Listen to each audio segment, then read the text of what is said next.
میرے آقا یوسفین کی خیرات کا یہ عالم ہے کہ احمد نقشبندی کو ساری دنیا پہچان رہی ہے. یہ اولیاء اللہ کا صدقہ ہے, اولیاء کاملین کی عطا ہے.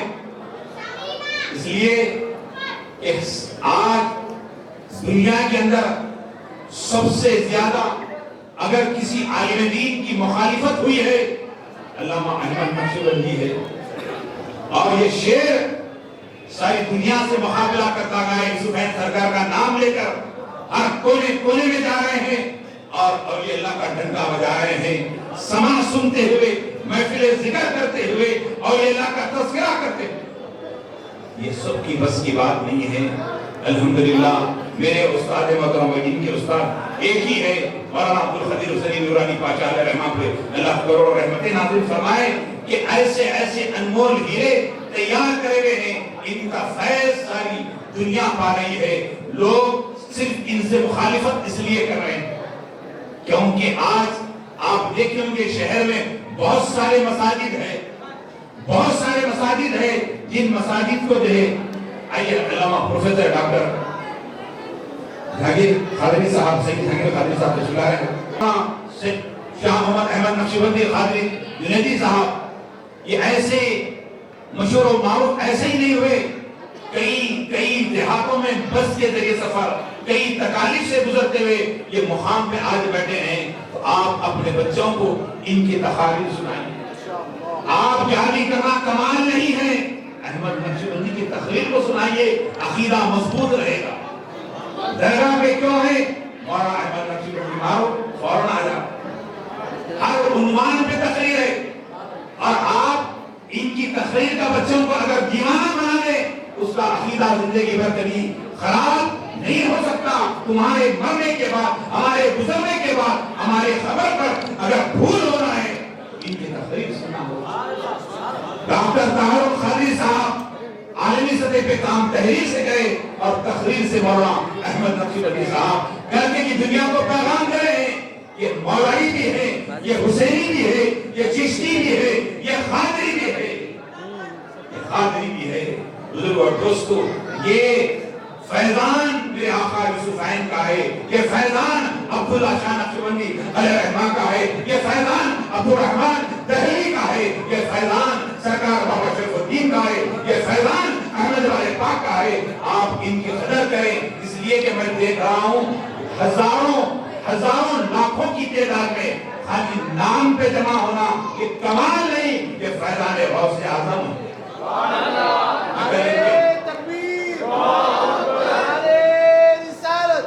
مولانا کے گھر پہ گیا تو دیکھا بڑی خوشی ہوئی دروازے سے دیکھ کر. ایک طرف حسین ہے, ایک طرف حسین ہے, ایک طرف مالک کی اماں سید کائنات کا نام ہے, مولا علی کا نام ہے. جب بھی گھر کے اندر جاؤ کس کے نیچے سے جانا, پنجتن کے نیچے سے جانا. پنجتن کے نیچے بتا دیے دیکھو احمد نقشبندی یہ اور نہیں ہے, یہ جو پکا پنجتنی ہے, یہ پنجتنی فیضان ہے. جس کو پنجتنی فیضان ملا ہے اللہ اسے عزتوں سے نوازا ہے. بزرگ اور دوستو, میں مولانا احمد نقشبندی صاحب اس دور میں میرے استاد مولانا نورانی بھائی صاحب رائل فنکشن میں جب تقریر آپ کی کہا کہ تو میں نے آپ کی وہ بچپنے کی تقریر میں بھی تھوڑی بہت عمر میں فرق ہے لیکن آپ کی جو سنا ہوں الحمدللہ کرتے کرتے دعائیں ملی. آج کی مقام ہے. آج 5 نمازوں کو ملے. کتنے نمازیں ملے آج؟ 5. پنجتن کے 5 نمازیں بھی 5 اور پنجتن کے 5. پنجتن کی محبت کے بغیر اگر نماز 5 وقت کی ادا کریں تمہاری نماز نہیں ہے اور پنجتنی رہتے ہوئے نماز نہیں ہے, کوئی تمہاری محبت ادھوری ہے. اس بات کے ساتھ میں بلا کسی تاخیر کے نعرے تکبیر کی گونج میں مولانا شاہ محمد احمد نقشبندی صاحب سے منتمس ہو کے مخاطب فرمائیں.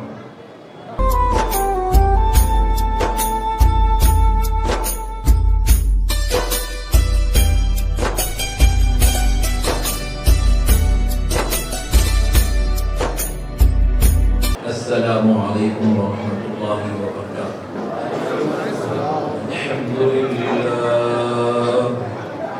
الحمد للہ رب العالمین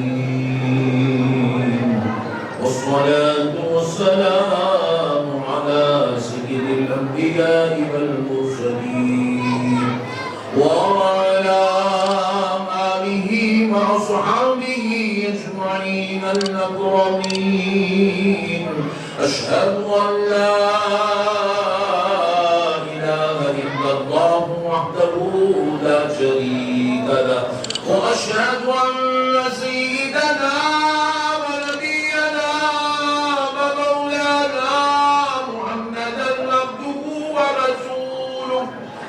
أما بعد فأعوذ بالله من الشيطان الرجيم. بسم الله الرحمن الرحيم. سبحان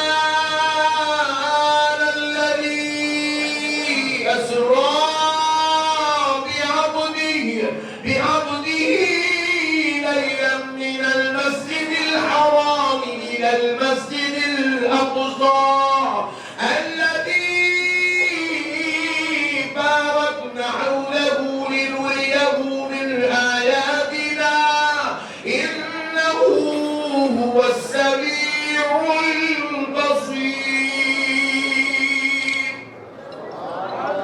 صدق الله العظيم وبلغنا رسوله النبي الكريم ونحن على ذلك لمن الشاهدين والشاكرين والحمد لله والحمد لله والحمد لله رب العالمين.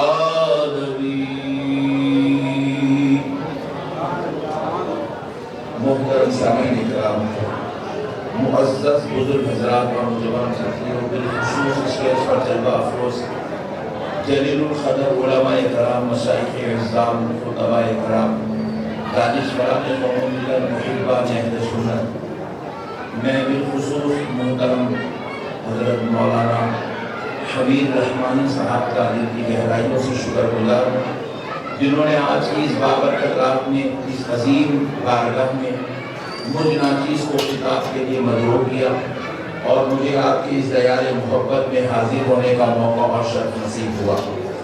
معزز سامعین کرام، مختصر سے وقت میں کیونکہ ہمارے پاس ابھی جلیل القدر علماء بالخصوص حضرت علامہ سید شاہین صاحب قبلہ مدد ذکرگاری داماد برکات ملالیہ بھی جلوہ افروز ہیں، ان کا بھی خطاب آپ کو سننا ہے۔ میں صرف 10 سے 15 منٹ آپ کی بارگاہ میں حاضر ہوں۔ انشاءاللہ تعالی میں چند باتیں آپ سے عرض کرتا ہوں جو ہمارے عقیدے کی مضبوطی کا سبب بنے گا۔ دیکھیے، یہ معراج ہے، یہ ایک ایسا واقعہ ہے جو انسانی عقل اور فہم سے ماورا ہے۔ انسانی عقل اس کو سمجھ نہیں سکتی، انسانی فہم اور فراست اس کو سمجھنے سے قاصر ہے۔ اللہ نے اس میں بے پناہ جو ہے نعمتیں رکھے ہیں، قدرت رکھے ہیں۔ اللہ نے اس کو اتنا بڑا مقام و مرتبہ عطا فرمایا کہ رسول اللہ صلی اللہ علیہ وسلم سے پہلے ہزاروں انبیاء کرام، سینکڑوں انبیاء کرام اس دنیا میں تشریف لائے، 1,24,000 پیغمبر تشریف لائے۔ اللہ رب العزت نے ان ہزاروں سینکڑوں پیغمبروں کو معجزے عطا فرمائے۔ سارے پیغمبروں کے معجزے ایک طرف، مدینے والے مصطفیٰ کے معجزے ایک طرف۔ اور پیارے مصطفیٰ کو اللہ نے اتنے معجزے عطا فرمائے کہ میرے نبی کی ہر ادا کو اللہ نے معجزہ بنا دیا۔ حضور کا چلنا معجزہ، حضور کا اٹھنا معجزہ، حضور کا بیٹھنا معجزہ، حضور کا آنا معجزہ، حضور کا جانا معجزہ، حضور کا دیکھنا معجزہ، حضور کا بات کرنا معجزہ۔ حضور اگر لعاب مبارک لگا دے تو لعاب مبارک معجزہ۔ اب تو یہ ہے میرا نبی ضرورت بھی فرما دے تو اللہ نے ضرورت کو بھی معجزہ بنا دیا۔ تو الغرض پیارے دوستو، حضور کی ہر ادا کو اللہ نے معجزہ بنا دیا۔ لیکن اب ذرا غور کریے، میرے مصطفیٰ جان رحمت کی حیات طیبہ میں ہزاروں لاکھوں معجزے ہیں۔ لاکھوں معجزے ایک طرف، معراج میں تشریف لے جانا، رب کا دیدار کرنا، یہ معجزہ ایک طرف۔ تو یہ جو معجزہ ہے، یہ انسانی عقل حاضر ہے اس معجزے کو نہیں سمجھ سکتی. یہ انسان کے بس کی بات نہیں ہے کیونکہ اس کے اندر عجیب و غریب قدرت کے جلوے رکھے ہوئے ہیں. پیارے دوستو آپ جانتے ہیں آج سے چند سال پہلے ایک پنڈوبی جو ہے بنائی گئی تھی. امریکہ کے بڑے بڑے سائنٹسٹوں نے بنایا. 5 ارب پتیوں کو پنڈوبی میں بٹھا کے اس کو پانی میں سمندر میں چھوڑے اور وہ سمندر میں جانے کے بعد وہ بیچارے گئے تو سمندر میں رکے پوچھے تو ٹائٹینک دیکھنے گئے تو بنا. عجیب و غریب قوم ہے. اللہ اتنا دیا بیٹھ کے مست کھانا کاروبار کرنا وہ چھوڑا. وہ اندر ہے تو ٹائٹینک کو دیکھنے کا اوسر میں پڑے گی. وہ دیکھنے گیا وہ پنڈوبی جو ہے کھل گئی. ان لوگوں پورے 5 ارب پتیاں تباہ و تاراج بیستو رابو ہلاک و برباد ہو گئے. ہم پوچھے پھوٹنے کی وجہ کیا ہے تو بولے نیچے کا جو کلائمیٹ تھا وہ کلائمیٹ جو پانی میں جو کلائمیٹ ہے اس کو جو ہے وہ پنڈوبی برداشت نہیں کر سکی تو پھٹ گئی. مطلب خدا کی قدرت کے کچھ ایسے جلوے ہیں جو انسان اس کو جو ہے تاب نہیں لا سکتا. یہ انسان کے بس کی بات نہیں ہے. اللہ تعالیٰ یہاں رکھے انسان یہاں رہتا ہے بات سمجھ میں آتی ہے. لیکن سائنس آج ترقی کر کے آسمانوں میں جا رہی ہے. 12-15 لوگ اب تک آسمان کا چاند کا سفر کیے ہیں. مگر پیارے دوستوں ذرا غور کرنے والی بات ہے بعض لوگ خلاؤں میں گئے واپس نہیں آئے. حال ہی میں ملیشیا سے ایک فلائٹ جو ہے نکلی تھی لیکن وہ فلائٹ گئی آسمان میں سفر کرنے لگی. اسے جانا تھا منزل میں کہیں اور لیکن وہ فلائٹ آسمان سے غائب ہو گئی. آج 2 سال 3 سال ہو گئے. وہ کہاں گئی وہ فلائٹ کے لوگ کہاں گئے آج تک اس کا ملبہ لاپتہ ہے. بتلایا جاتا ہے کہ خلاؤں میں کوئی ایسی دنیا ہے جس نے اس کو پچھاڑ کے ایسے پھینک دیا کہ اس کا کوئی عطا ہے نہ پتہ ہے. تو پیارے دوستو یہ کوئی جو سفر ہے یہ کوئی معمولی بات نہیں ہے. انسان ایک حد تک اپنا سفر طے کر سکتا ہے. اس کے آگے جانا انسان کے بس کی بات نہیں ہے.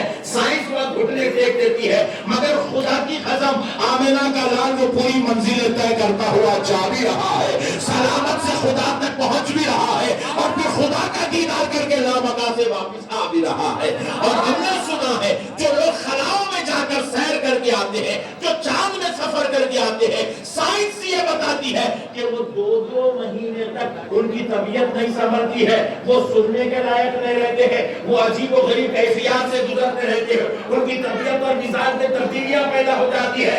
خلاؤں کا سفر ان کو عجیب و غریب مراحل سے گزار دیتا ہے. طبیعتیں بگڑ جاتی ہے. 2 مہینے تک طبیعت نہیں سنبھلتی. مگر میرا نبی یہ سارے سفر قیدی کر رہا ہے. آسمانوں سے پرے جا رہا ہے. سدرہ سے آگے جا رہا ہے. عرش معلیٰ پر جا رہا ہے. عرش بری سے آگے جا کر لامقام رب کا دیدار کر کے آ بھی رہا ہے.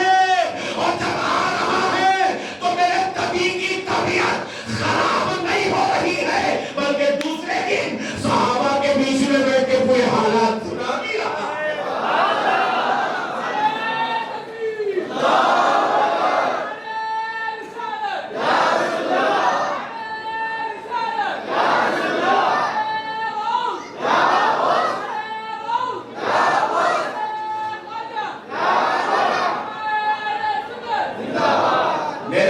مسائل کو سمجھنے کی ضرورت ہے. آج ہمارے ہی بے وقوف ہم تو یہ ایسا معجزہ ہے اس کو جو ہے سائنس اس کی جو ہے تہ تک پہنچنا چاہیے. ہوا کیا تھا یہ ہے کیا یہ کیسا ممکن ہے.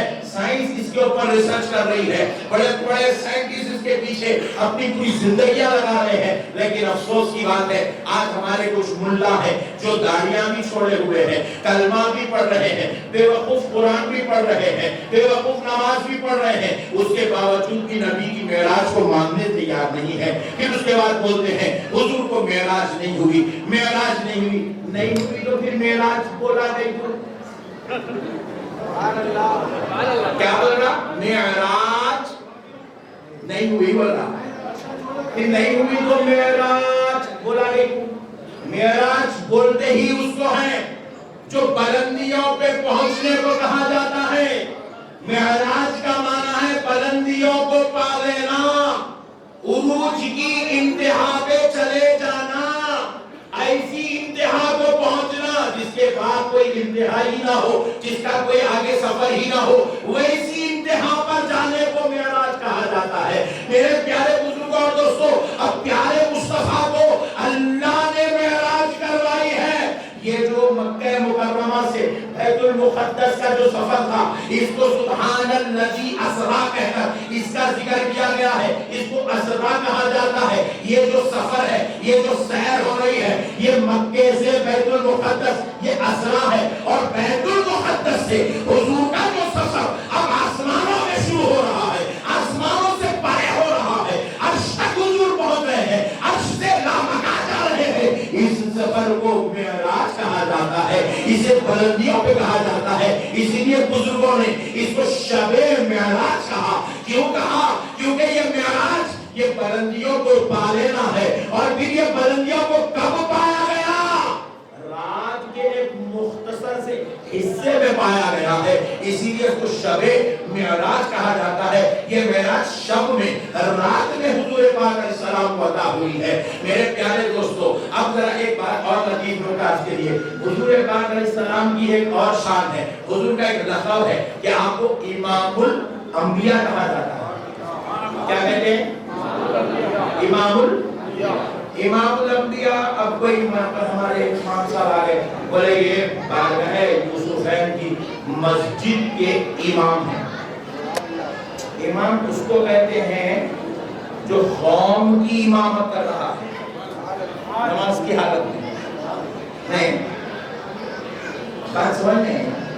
اب میں یہ مسجد کا امام بولیں گے نشر علی صاحب کے امام ہے تو بولے ارے جھوٹا ہے، تو بتاتا ہے اتنے بھیانک بات نہ بول رہا کیا کیا ہے۔ بات سمجھ رہے ہیں آپ؟ امام اس کو کہا جاتا ہے جو اس منصب پر فائز ہو اور جس کو کسی کی امامت کرنے کا موقع عطا کیا گیا ہو۔ تو اب پیارے دوستو، حضور کو کہا جا رہا ہے امام الانبیاء۔ حضور نے انبیاء کی امامت فرمائی، اس لیے حضور کو امام الانبیاء کہا جا رہا ہے۔ کب فرمائی؟ شب معراج میں۔ کہاں پر فرمائی؟ بیت المقدس میں۔ کون آئے تھے؟ 1,24,000 پیغمبر اپنی اپنی مزارات مقدسہ سے اٹھ کر ان کی روحیں بیت المقدس میں جمع ہوئی، آمنہ کے لال نے ان کی امامت فرمائی۔ اسی لیے حضور کو امام اچھا بازو والے کیا کرے کتاب ہے جو حضور کو معراج خواب میں ہوئی۔ ایک صاحب ہمارے پاس یہاں سے اٹھ گئے، اٹھ گئے مولانا میرے لیے دعا فرمائیے، میں عمرہ گزا کے آیا، میں حج کر کے آیا، میرے لیے دعا فرمائیے۔ تو بازو والے اس کے جو دوستان کے پکڑ کر لڑے کٹے بعد 15 دن سے ہمارے ساتھ ہے، نہ تو عمرہ کو گیا نہ حج کو گیا، تو نام بندی میں پھر رہا، آڑی واڑی پھر رہا یہیں سے۔ کیسا بولتا تم عمرہ کو گیا؟ آرے کل رات میں خواب میں کرانیاں۔ کوئی آدمی خواب میں حج کرا تو اس کو الحج بولتے، بولو بھائی۔ کوئی رات میں خواب میں جو ہے عمرہ کر لیا تو اس کو عمرہ کر لیا بولتے۔ ارے جب تو غلام ہو کے خواب میں عمرہ اور حج کی تکمیل نہیں کر سکتا تو پھر میرا نبی خواب میں کسی کا امام کیسے ہو سکتا ہے؟ تو پتا کیا چلا؟ نبی نے جو امامت کی ہے وہ خواب کی بات نہیں ہے، وہ حقیقت میں امامت فرمائی۔ اسی لیے حضور کو امام الانبیاء بولا تھا، اسی لیے حضور کو امام الانبیاء بولا جا رہا۔ دوسری بات سنیں، بھائی بیٹھے ہو نا please, please don't mind please. اب مسئلے کو سمجھیے گا، حضور کو جو معراج ہوئی وہ خواب میں نہیں، وہ حقیقت میں ہے۔ اب دوسری بات دیکھیے، حضور تو اب یہ امام الانبیاء، یہ جو امام الانبیاء بول رہے ہیں اس بات کی دلیل ہے کہ حضور کو معراج خواب میں نہیں حقیقت میں ہوئی۔ اب دوسری بات، اب آپ یہاں حضور یہاں سے نکلے معراج، آقا علیہ الصلوۃ والسلام اب یہاں سے معراج کا سفر شروع ہوا، نبی پاک صلی اللہ تعالی علیہ وسلم تشریف لے گئے۔ آج ہمارے مولانا لوگ مسجدوں میں کھڑے ہو کے بول رہے ہیں جنت کے 8 دروازے ہیں، جنت میں حوریں ہیں، حوریں اس شان کی ہے، جنت ایسی ہے، اس میں کوثر ہے، اس میں سلسبیل ہے، اس میں یہ ہے، اس میں دودھ کی نہر میں شہد کی نہر میں گل گل کے حوالہ بنا رہے ہیں، پھر ان کو عقیدوں سے توڑ رہے ہیں، بزرگوں سے توڑ رہے ہیں، اولیاء اللہ سے، انبیاء سے توڑ رہے ہیں، جنت بتا رہے ہیں، جنت میں بھیجنے والوں لے جانے والوں سے توڑ رہے ہیں۔ یہ بڑی گمت کی چیز ہے بتوں کی۔ تو میں پوچھا دیکھوں کون بولے جنت کے 8 دروازے ہیں؟ تمام کون بولے جنت میں کوثر، سلسبیل کی، دودھ کی، شہد کی نہر؟ اللہ کے رسول بولے۔ اللہ کے رسول کب دیکھے؟ 63 سال یہیں تھے۔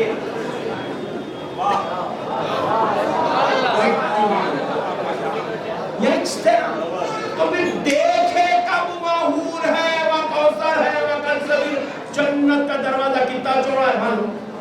رسول اللہ ارشاد فرمائے جنت کے دروازے کے اس چوکھٹ سے اگر تیز رفتار گھوڑا دوڑا دیا جائے تو اس چوکھٹ پر آنے کے لیے اس کو 70 سال کا وقت لگ جائے۔ اتنا چوڑا ایک دروازہ ہے۔ ایک کوٹ بولے، حضور بولے، کیسا معلوم؟ بازو والا ملا یہ حدیثہ لے رہا، ملا کو والا آگے چھوڑ کام پچھان دینا پورا۔ ارے ہال ہے، یہ ہے، مگر یہ دیکھے کب؟ یہ دیکھے کب؟ تو جواب ملا، یہ معراج کی رات میں خدا دکھا رہا تھا، مصطفیٰ دیکھ لے۔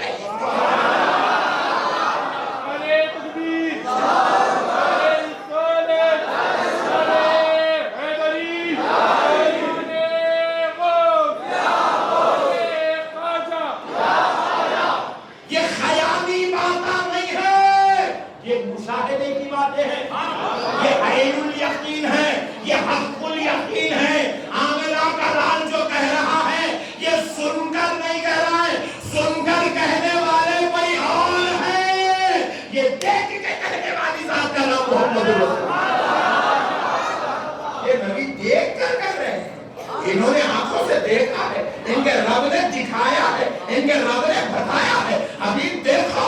اچھا اور ایک بات دیکھو، آپ کا اچھا گھر بنا ہے، زبردست، سبحان اللہ۔ اب یہاں پہ کہاں بناتے گھر؟ توبہ غلط بول دیا۔ یہاں شبوچ ہونا، پاکی ہونا،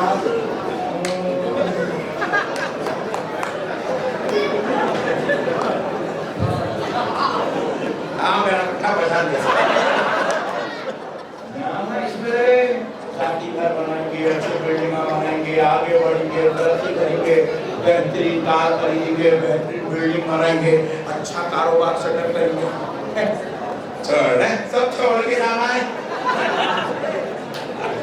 2 منٹ کا ختم، پوری زندگی کا مردہ نکال دیتے ہیں اپنے آپ، 2 منٹ میں نکال دیتے، 2 منٹ میں نکال دیتے پوری زندگی کا مردہ۔ ارے حولے کمانا بیکار، اچھی زندگی بیکار، اچھی سوسائٹی بیکار، اچھی بیوی بیکار، اچھی گاڑی بیکار، اچھا کاروبار بیکار، تو رزلہ کام کی چیز ہے کیا؟ چوہا کام کی چیز ہے کیا؟ شراب کام کی چیز ہے کیا؟ آوارہ گردی کام کی چیز ہے کیا؟ رات رات بھر چبوتروں پہ بیٹھنا یہ کام کی چیز ہے؟ پوری قوم کو بدنام کر دینا، مسلمانوں کا نام خراب کر دینا یہ کام کی چیز ہے؟ ارے کون ہو؟ میرے بے صاحب بھلے مولانا ذرا دعا کرنا، کیا ہوا؟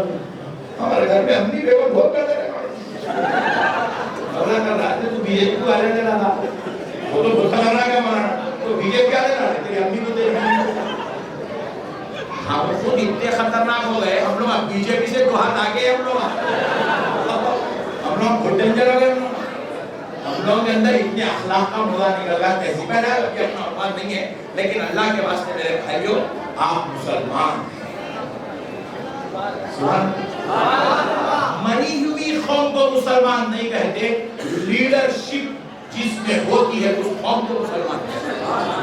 مسلمان قوم کے رہبر ہیں، مسلمان قوم کے امام ہیں، مسلمان امت کے رہبر ہیں، مسلمان پوری دنیا کو سکھاتے ہیں جینے کا طریقہ کیا ہے، کھانے کا طریقہ کیا ہے، انسانیت کیا ہے، اخلاق کیا ہے، تہذیب کیا ہے، تمدن کیا ہے، محبت کیا ہے، بھائی چارگی کیا ہے، درگزر کیا ہے، یہ کوئی اور نہیں سکھائے گا۔ اس دنیا کو کوئی سکھائے گا تو صرف مسلمان سکھائے گا۔